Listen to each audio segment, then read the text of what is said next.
C'est la compile de l'actu sur Skyrock. La compile de l'actu, la compile des plombiers. Bonjour les plombiers. Et à la place numéro 3, un plombier en Angleterre. Numéro 3. Ah ouais, en Angleterre, un plombier qui a refait la salle de bain de son client pendant 6 semaines.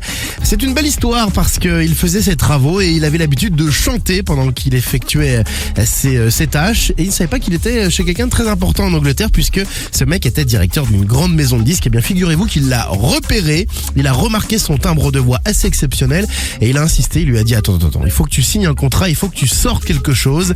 Et bien le plombier l'a fait, il a signé un contrat et il a enregistré son premier album. Ça c'est le cauchemar, hein. Un mec qui va faire des travaux chez toi et qui passe son temps. Bon, déjà un plombier ça fait du bruit, ça fait pam. Et en plus le mec il chante tout le temps. Bon, a priori lui il chantait bien, mais c'est une belle histoire, Rémi, très belle histoire. Qu'est-ce que tu fais à quatre pattes? Alors j'ai une roulette en moins là. Il a cassé sa Rémi il a des roulettes. Casse la gueule. T'as des roulettes, Rémi? Je sais pas qui déplaçait à roulette. Un fauteuil Comme les roulant. bébés, tu sais.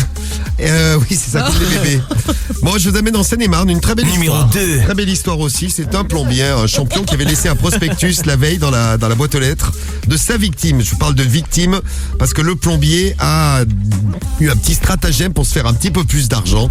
Il a lui-même coupé l'eau d'une maison pour pouvoir facturer une intervention. Très bien. Voilà, le locataire de la maison l'a contacté, il lui a fait un devis, alors le devis à 300 € et une intervention d'urgence à 3219 € Ah pour ouais. 2 heures de main d'œuvre. C'est abusé quand même. Hein. Voilà, heureusement le client qui n'était pas con jusqu'au bout, il a porté plainte pour abus de faiblesse. Le plombier s'est fait choper.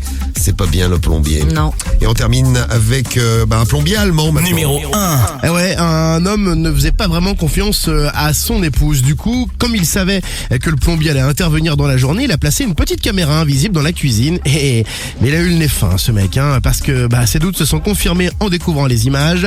On voit d'ailleurs cette femme qui est là avec sa petite mini-jupe juste au-dessus du plombier. Voilà, elle sort les vêtements du lave-linge, lui ramasse ses outils, elle se baisse, elle se remonte. Bref, elle fait tout pour l'exciter. Forcément, le plombier, qu'est-ce qu'il a fait? Il a craqué. Oui, il a craqué. Et voilà, ils ont divorcé depuis. Terminé. Bon, ça fait une petite vidéo à mater pour le mec. Et C'est ça. et une femme en moins à la maison, ça lui aidera à passer du temps là. Merci Rémi.